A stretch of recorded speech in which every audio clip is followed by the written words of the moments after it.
उसके इतने आदी हो चुके हैं, हम इसके इतने गुलाम हो चुके हैं, और जब पता चलता है तो वो आदत हमसे छूटती नहीं है।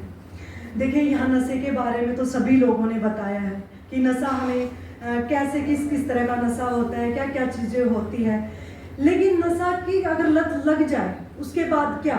छोड़ने के लिए सब लोग बोलते हैं, एक एक घंटा लेक्चर देते हैं और हम लोग सुनते भी हैं, वो बात हम मानते भी हैं कि एक बार हम पूरा अपने निश्चय कर लेते हैं, संकल्प करते हैं कि भाई हाँ मैं भी छोड़ दूंगा। लेकिन इस एक घंटे की वर्कशॉप के अलावा हम फिर दोबारा से उसी माहौल में जाते हैं, वहाँ सोचते दोबारा, क्योंकि एक घंटे में तो हमारे दिमाग से क्रॉस करता है, एक तीर जाता है कि नहीं नहीं ये चीज़ें ठीक नहीं है, हमें नहीं करनी चाहिए। लेकिन फिर जैसे ही हम रेगुलर जो माहौल में जाते हैं, फिर हम ये सोचते हैं अरे यार छोड़ना, ये तो बस ऐसे बोलने की बातें होती हैं। तो उस दौरान अपने आप को नशे से कैसे दूर हम रख सकते हैं? जो आपने वर्कशॉप किया, जो आपने संकल्प किया कि मुझे नशा छोड़ना है, क्योंकि आपको पता है कि नशा करना कोई अच्छी चीज़ तो है नहीं, और जिससे आपके घर बर्बाद होते हैं, सोसाइटी बर्बाद होती है ना। तो वो इतनी अच्छी चीज़ तो है नहीं कि हम उसको अपने साथ रख सके और उसको करते रहें। तो अगर आपको छोड़ना है तो पहले अपने आप को बदलना होगा, और जब आप बदलोगे तो आपके आसपास के लोग बदलेंगे, और जब लोग बदलेंगे तो ऐसे पूरा मोहल्ला, शहर और देश बदल जाएगा। ऐसे हम क्रांति ला सकते हैं। लेकिन फिर उसको छोड़े कैसे? हमारा जो ह्यूमन जो ब्रेन रहता है वो एक बार कोई चीज़ को पिक कर लेता है, लेकिन कुछ टाइम बाद फिर उसको भूल जाता है। उसको आप बार बार रिमाइंड करवाना। आप सबके पास फ़ोन है, फ़ोन रखते हो आप लोग, तो उसमें आप रिमाइंडर लगाओ जो आपके दिमाग को बार बार क्लोज करेगा। अपनी आवाज़ में खुद को याद दिलाओ बार बार। कोई भी काम करने जाने से पहले या कुछ भी आप जाने से पहले वो चीज़ सुनो कि नहीं मुझे ये चीज़ नहीं करनी है। और लेकिन अगर नशा ना करें तो हम क्या करें? क्योंकि बहुत सारे लोग हैं ना, बस एंटरटेनमेंट के लिए नशा करते हैं, है ना।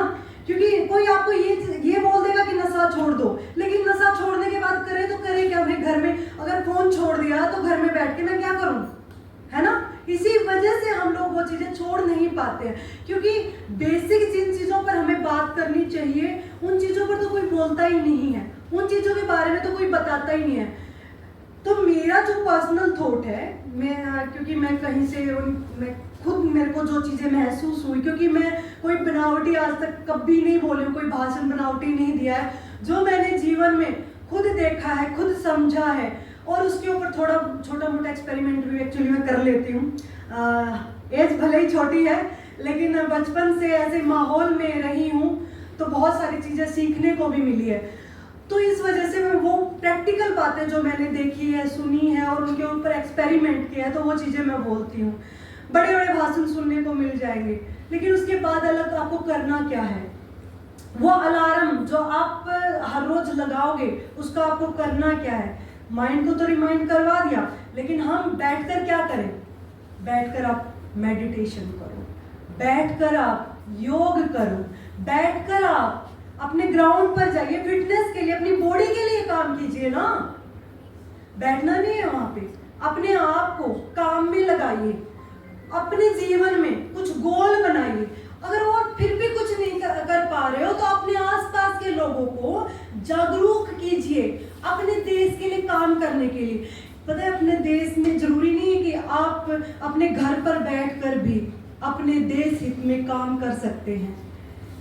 कोई अपने स्पोर्ट्स में कर रहा है, कोई योगा में कर रहा है, कोई किसी इंजीनियरिंग के फील्ड में कर रहा है, कोई किसी फील्ड में कर रहा है, लेकिन आप घर पर बैठकर अपने विचारों को बांटकर लोगों की मदद करके भी आप एक देश सेवा का काम करोगे, आप एक समाज सुधारने का काम करोगे। तो आप लोग अपना सहयोग दीजिए और अपने उस टाइम को, जो खाली टाइम है जिसको आप ये सोचते हो, मैं तो बोलूँगी अरे नशा करना है तो प्रभु प्रेम का कीजिए, अगर नशा करना है तो देश प्रेम का कीजिए, नशा करना है तो भाई खेल का कीजिए। जब आपको ये नशा लगता है ना, तो आपको कोई और दूसरा नशा अच्छा ही नहीं लगता है। क्योंकि मैं बहुत ज़्यादा आध्यात्मिक हूँ और उसके साथ में एक खिलाड़ी भी हूँ, और मैं साथ में अपने इनकम टैक्स डिपार्टमेंट में as a income tax officer कार्यरत भी हूँ। तो मेरा जो टाइम रहता है, बिल्कुल मेरे पास टाइम ही नहीं रहता है कि कोई चीज़ करने का।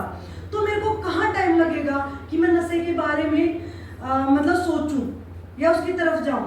आप यकीन नहीं करोगे, मैं एक अभी इंसिडेंट बताती हूँ। मेरी दिल्ली की फ्रेंड है, उसने मुझे बुलाया और मेरे को, जैसे एक दूसरी लड़की और आई थी, वो दोनों दिल्ली से रहने वाले, और उन्होंने नशों के बारे में अलग अलग टाइप के कुछ नाम ले रहे। मुझे लगा कि कुछ दवाइयों के नाम है ये, और मैंने उससे पूछा कि ये क्या, कुछ एक MDH पता नहीं कुछ ऐसे कुछ करके, मुझे वो MD कुछ करके उसने दवाई या पता नहीं क्या नशा होता है, मुझे नहीं पता एक्चुअली। तो उसने मेरे को बोला कि आजकल ये नशे भी चल रहे हैं, बच्चे स्कूलों में ये कर रहे। मैं बोल रही यार ये MDH क्या होता है, कि MDH तो मसाला तो सुना है, नशा कौन सा हो गया। अब वो मेरे ऊपर हंसने लगे, बोले आपको इतना भी नहीं पता कि ये तो स्कूल वाले बच्चों को भी पता है। अरे मैं बोली भाई जिस रास्ते मुझे जाना ही नहीं है तो मुझे उसके बारे में पूछकर करना क्या है, और मुझे नशे के बारे में कैसे पता होगा। मैंने तो अपना पूरा टाइम ना अपने गेम को दिया है। मैंने अपना जो थोड़ा बहुत टाइम बचता है मैं मेडिटेशन में दे देती हूँ, जो मुझे थोड़ा बहुत टाइम बचता है तो मैं अपनी समाज सेवा के लिए दे देती हूँ। तो आप अपने आप को इतना बिजी रखें कि आपको तो टाइम पता भी नहीं चलेगा कि नशा होता क्या है। जैसे कि मेरे को सच में मुझे कुछ भी नहीं पता नशे के बारे में। तो उन्होंने जैसे बताया और वो मतलब हैरान रह गए कि आपको नहीं पता है। बोले लेकिन दिल्ली में सबको ये चीजें पता है। क्यों पता है? क्योंकि बच्चे स्कूल में जाके उनके पास इतना फ्री टाइम रहता है कि आप लोग उनको ये चीजें नहीं बताते, आप उनको फिजिकल एक्सरसाइज नहीं करवाते। तो वो क्या करते हैं, मतलब बोलते हैं ना कि खाली दिमाग शैतान का घर है ना। तो अपने दिमाग को, उनके दिमाग को खाली रखो ही मत, उनको टास्क दो, और खुद भी बच्चों के साथ खेलो। क्योंकि हम है ना बच्चों के साथ ना खेलने की बजाय हम अपने फोन में लगे रहते हैं। अगर वो टाइम छोड़ के बच्चों को भी आप बनाओगे, अपने बच्चे को और अपने परिवार का ध्यान रखकर आप अपने एक अच्छे देश के निर्माण के लिए और अच्छे समाज के निर्माण के लिए अपनी भागीदारी दे रहे होते हैं। मैं ये नहीं कहती बड़ी बड़ी बातें कि भाई आप अपने देश के लिए बहुत ज्यादा करो। अरे मैं कह रही हूँ खुद के शरीर के लिए कर लो। खुद के शरीर के लिए कर लोगे ना तो आपको अपना परिवार भी हेल्दी रहेगा, आप भी हेल्दी रहोगे, और इसी तरह पूरा देश हमारा हेल्दी हो जाएगा। बहुत ज़्यादा मैं बोलूँगी नहीं, जो 20 मंत्र बोलते हैं, जिसको 20 बातें मैंने बोल दी है क्योंकि सभी अपने हमारे जितने महान यहाँ लोग आए हुए हैं, उन्होंने अपनी अपनी बातों से आप लोगों को हर चीज़ के बारे में समझाया है। और बस मेरा यही आप लोगों को दोबारा से फिर मैं बोलना चाहूँगी, इस वर्कशॉप के ख़त्म होने के बाद आप लोग सोचोगे उन चीज़ों से पीछा छुड़ाने के लिए, लेकिन नहीं छुड़ा पाओगे। आपको हर वो दिन अपने आप को रिमाइंड करवाना पड़ेगा, और 21 दिन अगर आप ऐसा कर लोगे तो धीरे धीरे आपके वो आदतें, बुरी आदतें खत्म होनी लग जाएगी। और अपने आप को भेजिए, अपने शरीर को फिट रखने के लिए पार्क में वॉकिंग कीजिए, मेडिटेशन कीजिए। मैं तो बोलूँगी कि आप स्पोर्ट्स कीजिए, है ना। तो आप ये सब कीजिए तो आप बिल्कुल इजीली नशे से दूर हो सकते हैं। जय हिंद, जय भारत, जय माता।